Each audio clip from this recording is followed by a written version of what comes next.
My name is Mike Buckworth. I'm a partner at Buckworth Solicitors, and I'm going to talk about the Seed Enterprise Investment Scheme. Seed Enterprise Investment Scheme, or SEIS, is a tax-efficient investment scheme for people who wish to invest in startups.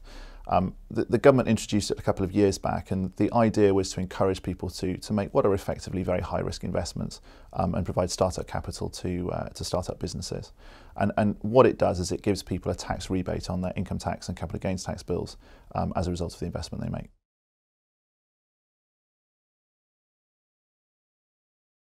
The investor needs to be a UK taxpayer. They need to invest real money, so actual cash, into a limited company in the UK. They need to subscribe for ordinary shares, so they can't have any preferential shares or other class of share, and they can't have any preferential treatment, so they can't, for example, have an ability to get their money back or get special treatments by way of dividend or something like that.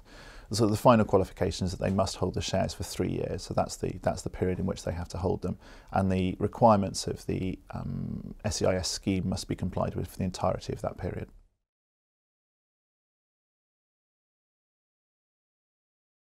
There are two main reliefs available, and then there's one special relief available in addition to the normal reliefs for the 2012-13 tax year. So the first relief is income tax relief, and that essentially involves a reduction from people's income tax bill. So that relief is 50% of the amount invested. So if an investor invests £100,000 into a company, they can get up to £50,000 reduced from their tax bill in the tax year in which they made the investment. In years after 2012-13 tax year, that relief is going to be able to be clawed back on previous years as well. So you have an option whether to claim it in the current tax year or the previous tax year. The second kind of relief is capital gains tax relief, and this is applicable on a sale of the shares. So you've held the shares for 3 years, you then come to sell them. When you sell them, if there is a capital gain, you pay no tax on that. It's potentially hugely beneficial for companies that have done astonishingly well because you're not paying any tax on that gain. And then the final one, the special bit of relief for the 2012-13 tax year, is a capital gains tax reinvestment relief. And essentially what that is, if you've sold an asset or shares during the 2012-13 tax year, you've made a gain, you have capital gains tax to pay. If you invest that money into an SEIS company, then you don't have to pay that capital gains tax. So again, it's effectively a way of not paying some tax that you would otherwise have had to have paid.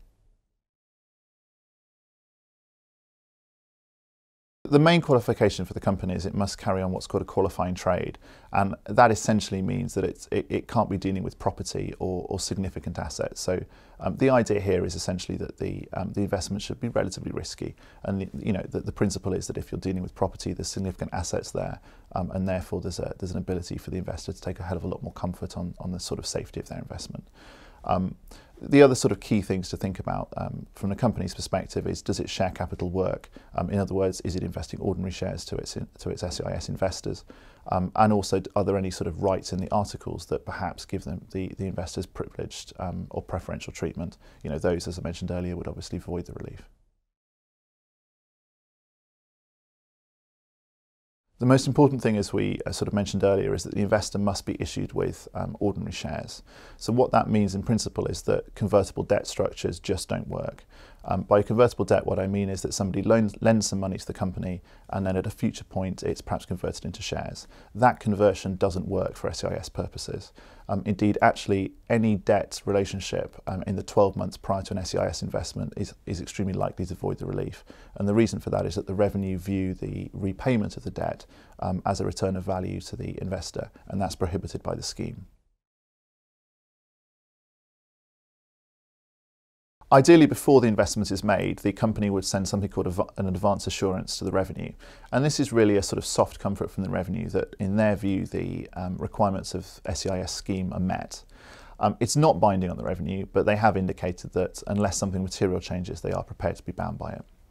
Once the company has spent 70% or more of the money invested by the investor, they can send a form to the revenue confirming that they, in their view, have complied with the scheme. The revenue then investigate the facts, make sure that they're comfortable that the scheme has been complied with, and then issue a certificate. And it's that certificate that gives the investor the ability to claim the relief.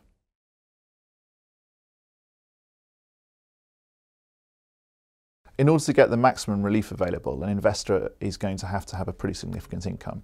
So if you think that if they've invested £100,000 into the scheme, that will give them a maximum relief of £50,000 from their income tax bill.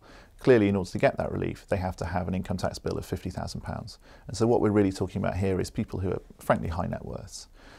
In the 2012-13 tax year, in order to get the capital gains tax reinvestment relief, similarly, the investor needs to have disposed of a significant asset during that tax year. So again, we're talking about people who have managed to dispose of something as well during a tax year. In future tax years, of course, the capital gains tax reinvestment relief isn't available. So in those tax years, it's probably a little bit simpler. There's probably more people available. It's effectively people with a £50,000 or more tax bill.